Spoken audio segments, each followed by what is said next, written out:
What's up, everyone? MRW talking dating.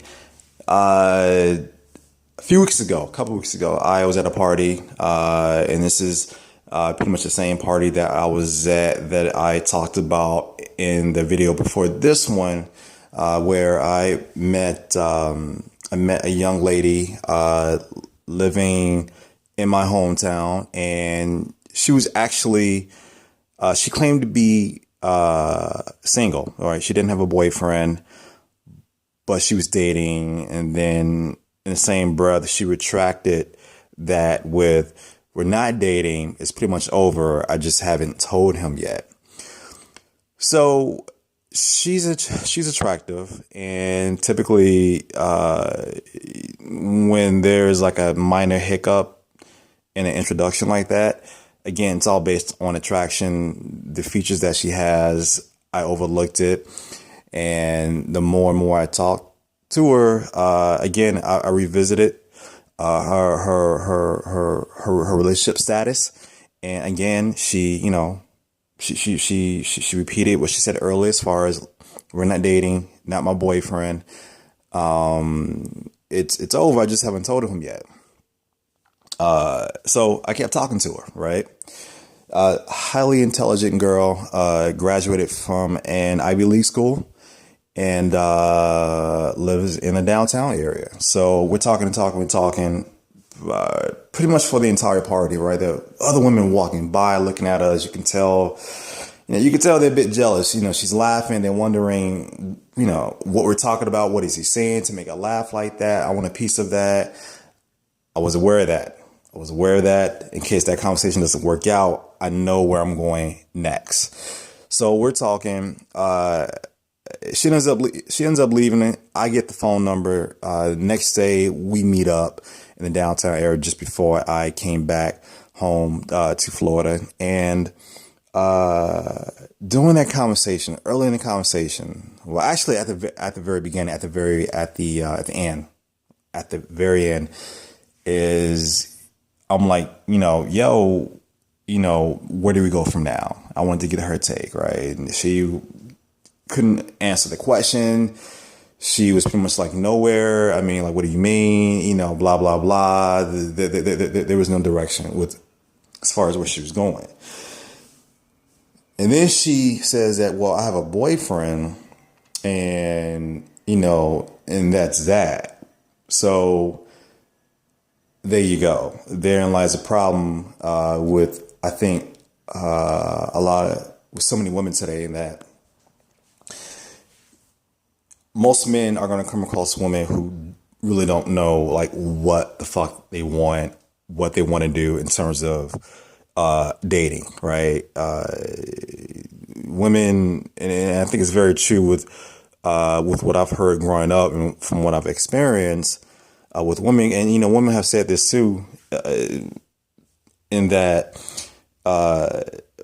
they're fickle. They're very fickle. Emotionally, it's right there with the changing of Midwestern weather or wind patterns. It's all over the place, right? It really is all over the place, and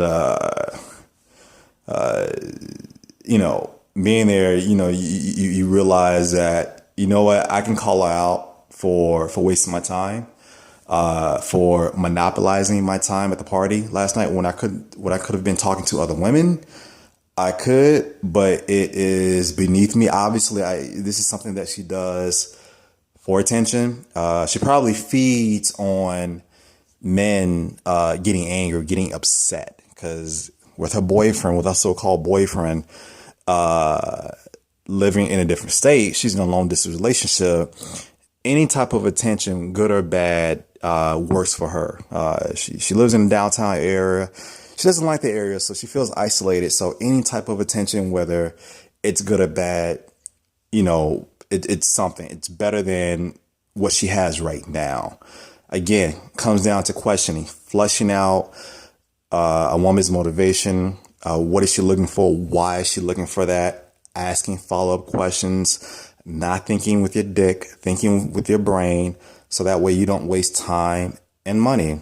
Granted, I was on my way Back home, I went straight to the airport, but you know what? I could have gotten a ride to the airport. I didn't need to be walking the streets of downtown Chicago at like, you know, when it was like 5, 6 degrees out, froze my ass off.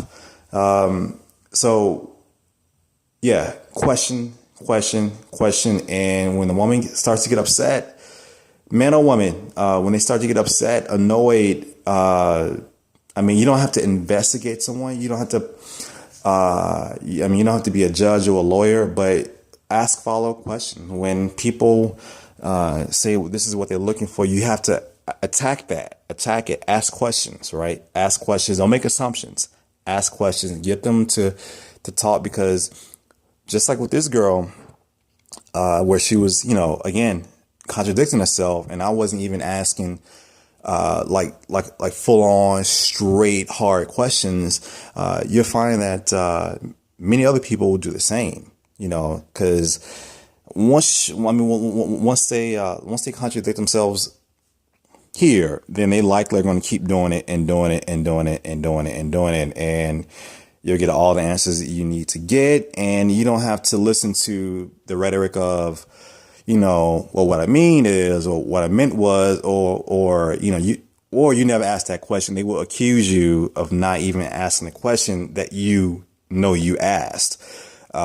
So body language, and then just letting them talk until you actually get a truthful response from them, works in your favor. Avoid putting yourself in a position where they can lie and tell you a bunch of bullshit. Then you end up wasting more time, more money. In this case, I just wasted time. Cold as fuck. The amount of time that I wasted made me cold as hell or as fuck, but it was a lot better than coming home and then, you know, spending more time on the phone with her, and, you know, whatever else. It could be a lot worse. So what do you guys think? Have you been in that predicament before, where you've met someone and they were just flip-flopping on their relationship status quite a bit? How did you handle that?